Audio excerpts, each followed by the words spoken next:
Bonjour à tous et bienvenue sur la chaîne. Si vous êtes passionné par l'actualité sécuritaire du Sahel, par la réalité des combats contre le terrorisme et par la quête de paix dans nos États d'Afrique de l'Ouest, alors cette vidéo est faite pour vous.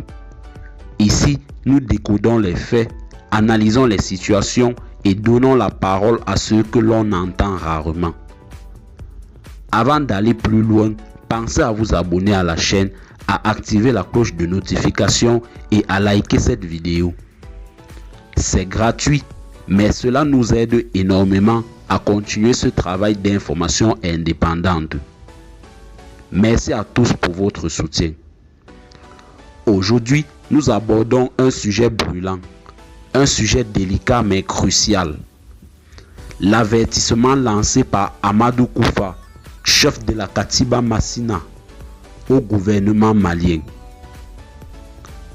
Ce message, diffusé de manière très calculée, résonne comme une tentative d'intimidation, mais aussi comme une stratégie de communication destinée à fragiliser l'effort militaire et politique de Bamako.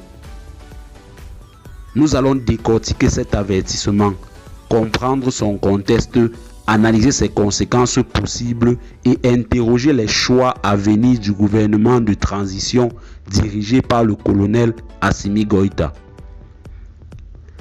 L'avertissement d'Amadou Koufa ne tombe pas du ciel.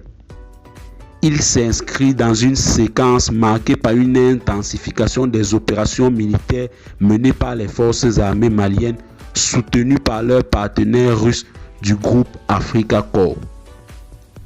Ces derniers mois, de nombreuses bases terroristes ont été détruites, des dizaines de combattants neutralisés et des localités jadis aux mains des groupes armés ont été reprises par l'État.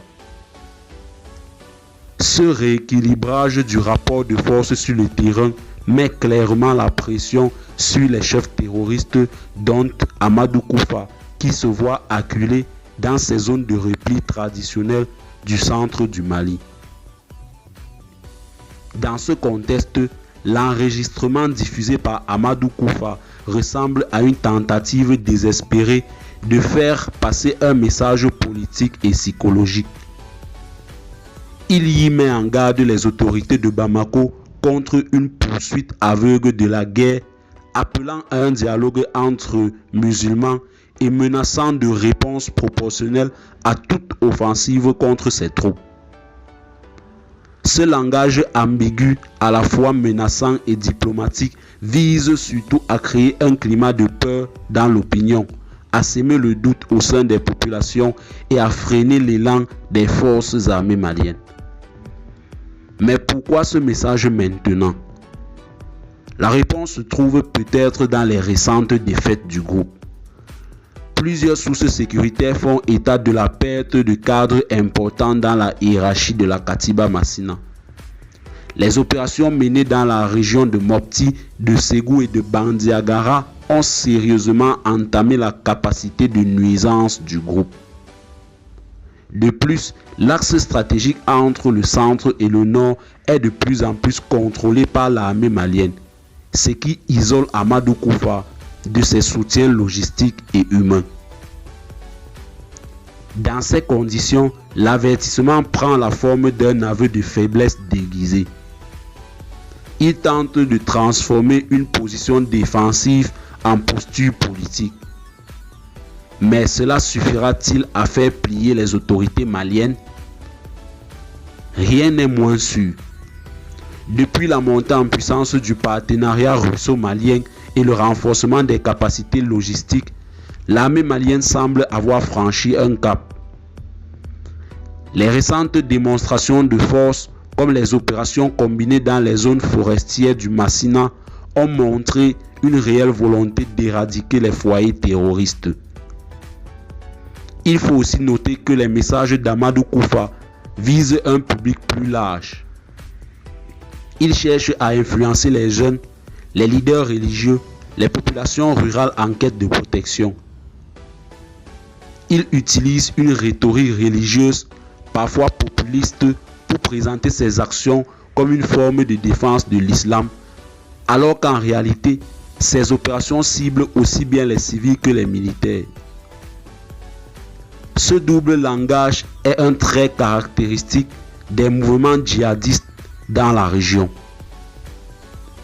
L'État malien de son côté doit marcher sur une ligne de crête. D'un côté, maintenir la pression militaire pour ne pas donner l'impression de reculer. De l'autre, éviter que la guerre contre le terrorisme ne se transforme en conflit communautaire comme cela a pu être le cas dans certaines zones où des amalgames dangereux ont été faits entre populations peules et terroristes. C'est un piège que Amadou Koufa essaye justement d'exploiter à travers ses messages. À Bamako, le gouvernement de transition semble avoir bien compris l'enjeu. Les campagnes de sensibilisation, les patrouilles mixtes avec les chasseurs traditionnels et les projets de développement dans les zones reprises sont autant d'outils pour reprendre le contrôle non seulement militaire mais aussi symbolique des territoires. Le message envoyé est clair. Le Mali ne négociera pas avec les groupes armés terroristes, mais tend la main aux populations qui veulent sortir de la violence. Sur le plan régional, cet avertissement d'Amadou Koufa intervient dans un climat tendu. Les alliances au sein du G-NIM, les rivalités internes avec l'État islamique du Grand Sahara et les tensions intercommunautaires rendent le centre du Mali particulièrement instable. Certains experts estiment même que Amadou Koufa essaye par ses messages de se repositionner comme un interlocuteur crédible en cas de négociation future. Mais cette stratégie pourrait se retourner contre lui si le gouvernement malien parvient à maintenir la dynamique actuelle. Durant ces dernières semaines, plusieurs tentatives d'embuscade ont été repoussées par les forces armées maliennes avec succès. Des caches d'armes ont été découvertes et des leaders locaux accusés de complicité avec les djihadistes ont été arrêtés. La confiance remonte dans les villages. Des marchés réouvrent, des écoles reprennent leur activité et des déplacés commencent à rentrer. Ces signaux montrent que la peur peut changer de camp si la dynamique est maintenue. Toutefois, il serait naïf de croire que le danger est totalement écarté. Le terrain reste complexe, les alliances mouvementent et les terroristes adaptent sans cesse leurs tactiques. C'est pourquoi la vigilance est de mise, non seulement sur le plan sécuritaire, mais aussi sur le plan de la communication. Car c'est aussi une guerre des mots, des récits et des symboles. Et c'est sur ce terrain que Amadou Koufa tente de jouer ses dernières cartes. En conclusion, l'avertissement d'Amadou Koufa n'est pas simplement une menace. C'est un signal. Le signal d'un chef de guerre fragilisé, mais toujours dangereux. Le signal d'un homme qui voit ses bastions tomber un à un, mais qui espère encore manipuler les émotions pour regagner du terrain. Le signal enfin d'un système qui résiste à l'effondrement, mais qui facile. Le peuple malien doit rester uni, le gouvernement doit rester lucide et l'armée doit continuer son travail avec professionnalisme et respect des populations. Car c'est seulement ainsi que la paix reviendra. Merci d'avoir regardé cette vidéo jusqu'à la fin. Si vous l'avez trouvé utile, n'oubliez pas de vous abonner, de liker et de partager autour de vous. Vos commentaires sont toujours les bienvenus. Que pensez-vous de ce message d'Amadou Koufa? Est-ce une manœuvre désespérée ou une menace réelle à prendre au sérieux? On se retrouve très bientôt pour une nouvelle analyse.